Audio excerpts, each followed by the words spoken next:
not the case. In conclusion, she goes that attachment to uninvestigated thought is innocence. So she talks about the importance of looking at the thoughts that we have and saying that hate is nothing more than pure innocence. And I'd like to know if you can sort of relate this to how you view anger, which is an intense emotion that makes so many of us unhappy. Our approach to it, I think, has some parallels to what you've described. We say that anger is a result of thinking, certain kind of thinking that implies wrongness. See? So we get angry because we pass judgment on the other person. So if I'm driving and somebody's driving in a way I don't like, and I think, what's wrong with that idiot? Don't they know any better than that? It's not that person's driving that makes me angry. It's that I'm judging them as wrong, an idiot. I'm thinking they don't have any right to drive that way. They should be punished. They deserve to suffer. It's that kind of thinking that implies wrongness and deserving of suffering. And the word should, all of those combined together, is what creates anger. So we show people that if you are angry, first of all, the worst thing I can think of is thinking that there's something wrong with you for being angry. Let's not think there's anything wrong with anger. Next, we say what I just did to you, that we help people to see that their anger is created by their thinking that implies wrongness, that the person deserves to be punished for what they're doing. Next, we teach people, don't judge yourself for thinking that way. Don't think there's something wrong for thinking that way. It'll keep the process going. The next step we teach people is... Excuse me, that's why you say you don't have to be a saint to do this process, that it's okay if you're angry. Just give yourself some empathy. And it's okay to be angry. How could you help but be angry? If you've been educated in the United States, you're going to spend a good deal of your life being angry, either at others or at yourself, which takes the form of depression, guilt, and shame. But it's the same thinking that causes depression, guilt, and shame that causes anger. It's just where it's directed. If it's directed outward, we're angry. If we direct it toward ourselves, we're depressed, guilty, and shame. Because we're punishing ourselves? Because we think that what we did was wrong. We think it was stupid. I shouldn't have done it. If you think that way about yourself, you'll feel depressed, guilt, and shame. But in a domination culture, you won't be educated to think that you feel that way. Because you've been educated, you think that you're mentally ill. So we have this destructive metaphor of mental illness, you see. Well, mental illness is not, we've just taught people to think in a way that makes them miserable. So, back to your question of anger, we teach people how to be conscious of the thinking that makes you angry. Just to see it, It's not what the other person did. If people follow me in my work, they'd see that it's never what other people do that make you angry. I was working with some people in Rwanda, and one of the Rwandan women had her whole family killed. I know this woman very well. She's never been angry. She has strong feelings, but not anger. Other people in her tribe are furious with her because she's not angry at the other side, you see. So it's not what others do that make you angry. Right. It's your thinking. She doesn't think in the way that makes her angry. Her thinking leads her to use enormous energy now to try to prevent this ever happening to somebody else. If we're angry, the thinking that leads to it leads us to want vengeance and to hurt the other side. So the next step we teach people after they've identified the thinking that creates their anger, we teach them to look at the need that is being expressed through the judgmental thinking. See, we show people that all judgmental thinking is a tragic expression of a need. So we say to people, when you're angry, be conscious of the thinking that makes you that way. Next, connect with the need that's being lost through all of this judgmental thinking. As soon as they get in touch with that need, they find that they're no longer angry. So judgmental thinking blocks us from feeling our needs, or feeling anything except the anger? It blocks us from being conscious of what need of ours isn't getting met. Our thinking is enemy image. We're thinking of the wrongness of the other person. We're not thinking of what need of ours is not getting met. When we're not in touch with our needs, we're much less likely to get our needs met. At the moment we get in touch with our needs, we cannot be angry. We'll feel scared, powerless, hurt, frustrated, sad. But those are feelings that nature put in us to mobilize us to get our needs met, not to punish others. Now, when I think about my own experience in a work... Okay. Yeah, I'd just like to share my personal experience. We were talking about Byron Katie's work, saying that we would all stop hating if we knew how. And it seems you've just described to me this process of anger. Do you have any final things to say about her comment that hate is nothing more than pure innocence, and that innocence can be painful? I guess I'm not clear enough about what she means by that to respond to it. To spontaneously relate it. The way I see it is that when someone is angry, as you described, and they're out of touch with their feelings and their needs aren't being met, they haven't really investigated into themselves. However, I know from Byron Katie's work, she has something very simple in mind, that if you're hating someone, really it's occupying your attention so much, so you're not self-realized, you're that person realized, and you can shift it by taking a look at that discomfort. It's a very simple shift that she talks about, and I can see and appreciate. But I personally had an experience in a workshop of yours, and you didn't conduct it, but it was somebody that you trained, while I was expressing my feelings to my intimate partner. And there was a moment where I felt heard, and something happened in the whole room. And I was wondering if you have any comments to make about this. Do we have a human need to be heard by others? We call this need by many things a need to be heard, but technically I would say it's a need for empathy, empathic connection, which means being heard in a special way, not intellectually understood, right. But you feel a presence. You feel the presence of somebody else to what's alive in you. You don't feel that they're evaluating it, analyzing it. They're just there with you in that feeling. And yes, that happens today in the training we did here, where I'm at the moment. We probably had 15 people that had that transformative experience more than one time during the day. Right. When they got in touch with things very powerful in them, and one or more, sometimes a whole group, was just fully present to that. Right. It's a very precious experience. It's, the Christians say, when two or more are gathered in my name, there I am also. You see, it's a very spiritual experience. It's palpable. To have this quality where we don't allow any analysis to get in there, just presence, right. Being there. The Israeli philosopher and psychotherapist Martin Buber says that this is the most precious gift one human being can give to another, that presence, that just being with, not intellectually understanding, not judging, analyzing, classifying, not trying to help, but just being there. Right. The most precious gift one human being can give to another.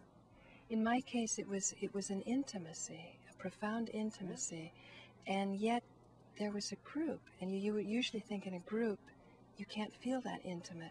And so I guess that's what I want to kind of explore a little more deeply with you, because what is it about a society or a group that can accomplish something that even two loving partners can't?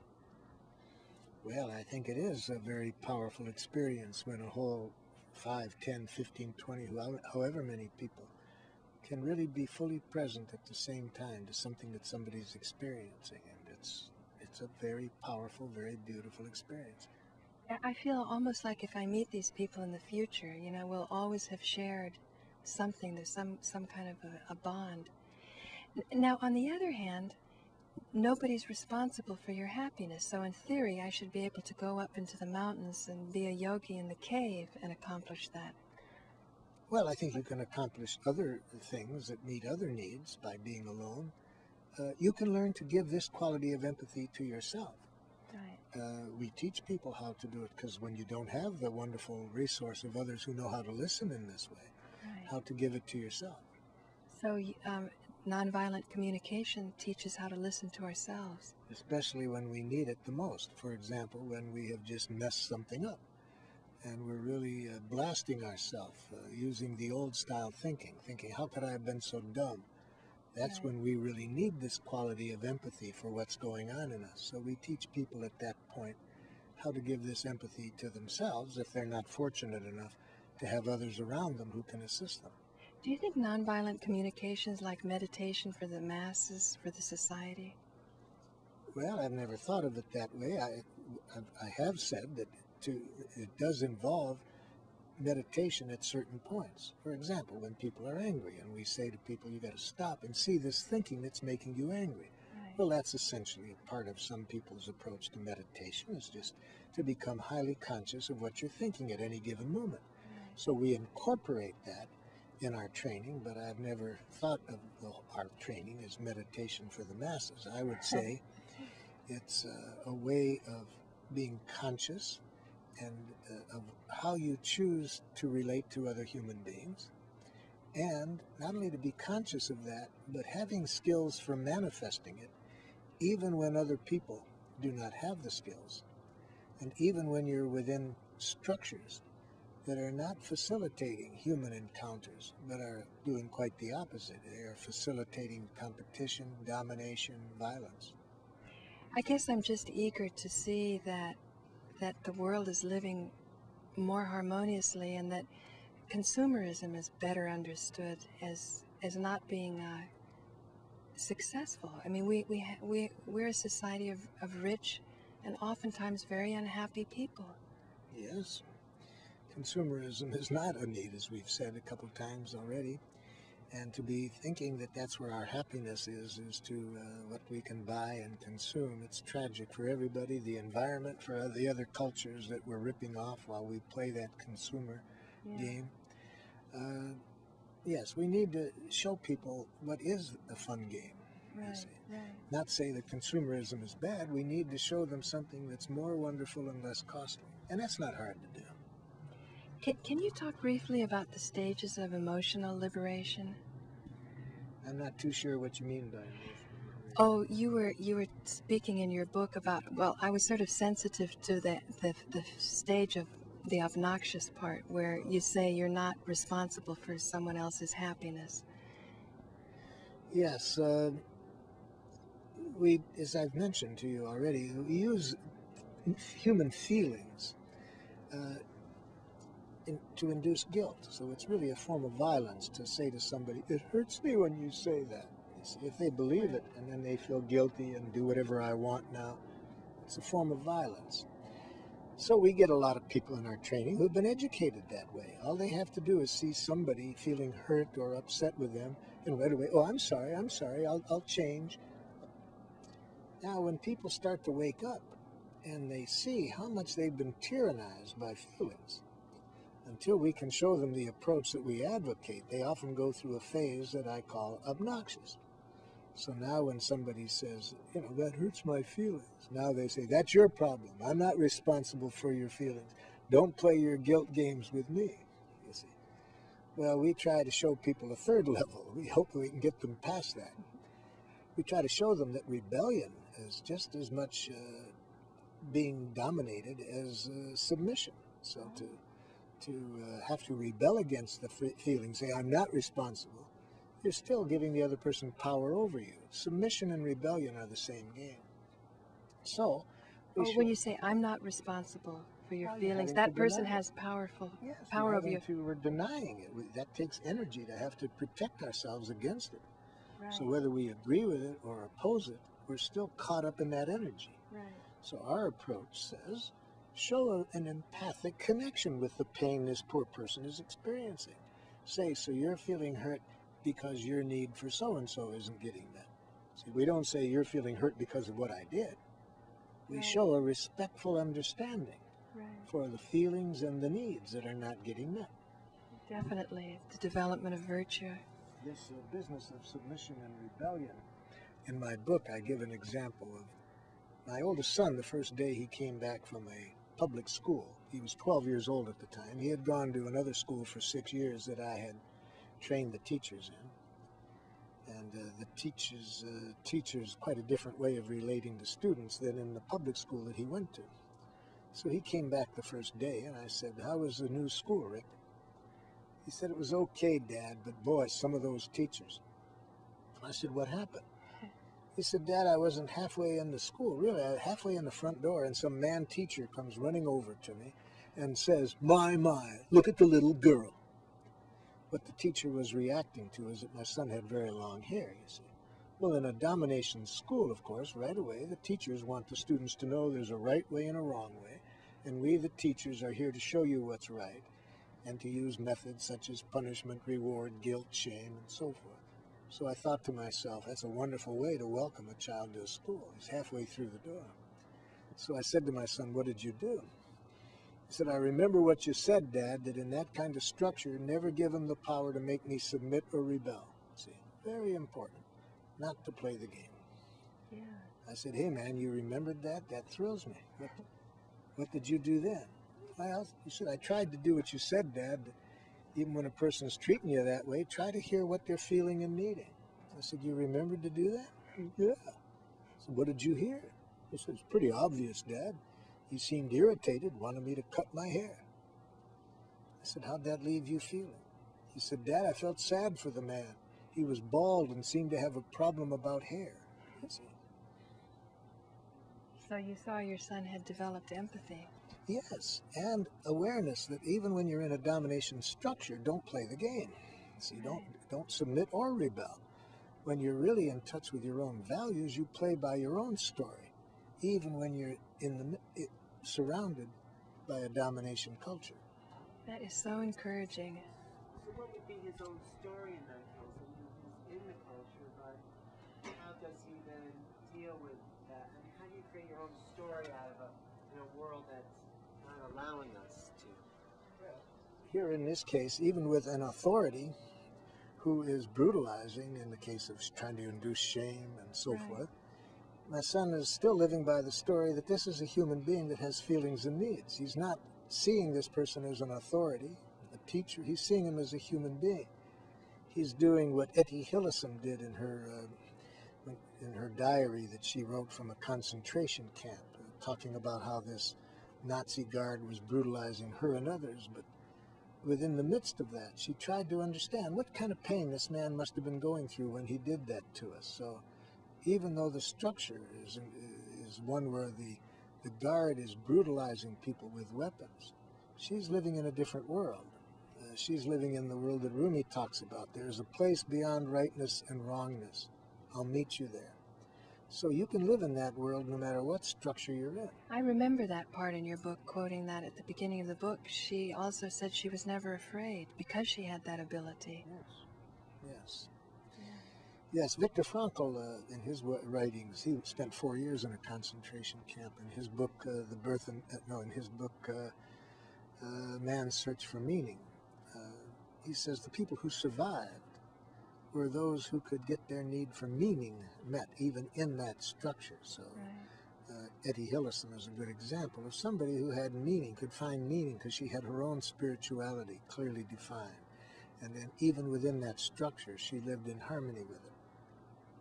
You know, I'm really honored to know you and the work that you do, because I feel that you are allowing those experiences of those people who've been able to achieve this kind of compassion, you're breaking it down so it can be better understood and practiced by others.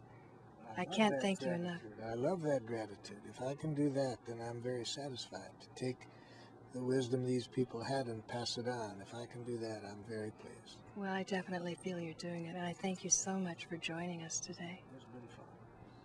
Thank you. Can I just ask, you said you've worked with the Palestinians and the Israelis, so why is there still trouble over there? Oh, well. Well, of course, the work I'm doing there, I started in 1988. I found a team of Palestinians and a team of Israelis that I felt we shared the same perspectives, and I brought both teams to Switzerland so we could intensively work together and develop a team that could work together. So we've been working together for about 12 years. No, we haven't solved the problem in the Middle East, the violence, but we do have 1,000 schools in Israel now functioning in harmony with our principles. So if we look 30 years into the future, I think our work, I would hope that it would make a big contribution. In addition to that, I've worked with the police. We've worked with all the doctors in refugee camps in Palestine. So no, we haven't solved all of the violence there yet, but we're making contributions to the society. And just today, in fact, this lunch I had with a woman who has access to Shimon Peres, and he's got a copy of my book on his desk. And she has access to him, and now we're going to be talking about concretely what we can do now at the political level to get them to start thinking and communicating differently. So you never know. But don't both sides have the same need? Don't they both want the same piece of land? I mean, how do you resolve the As I specific... define needs, they both have the same needs, there's no question about it. But the same piece of land is not a need, that's a strategy, you see. So that's why, yes, if you think, how can that be solved? It can't be. But if you say, if you do what I do when I do mediation, I don't even talk about how to divide up the land until there's a connection at the need level, to get both sides to see that they have the same need. Now they'll start wanting now to justify why they have the right to the land. And in my mediations, I would say, but what are our needs? Let's look at the needs, you see. You know, that's been argued for how many centuries? We're not going to solve, you know, who has the right on that basis. But if we can get both of you clear what your needs are, we can meet everybody's needs. But when you look at what we call these communications that they have, it's not a... I've been to one of those organized by the Swedish government that the Swedish Service got in an island. They got some top people from Israel, Palestine, Iraq, Jordan, and they asked me to help in this. But they did it like most of these communications are done. You could see ahead of time nobody's going to change anything. They're for the press. They're not really human interactions. In fact, they're usually not even looking at each other when the other person's talking. They're off with their own people, what they're going to say back. They're not even listening. So it's not a kind of communication. Like the Norwegian guy that grabbed the Israeli and the Palestinian and brought them into his house for a weekend got further than with all the years of these kind of negotiations. So what I would do is get, and they're trying to see in Colombia right now, my colleague who's here from Colombia right now, the president knows of our work, the top senators in the peace thing. They would like us to be in a room with the leaders from all sides, not with the usual kind of communication, but with my help to connect at the need level, to see each other as human beings, get rid of all this rhetoric. What would you do then?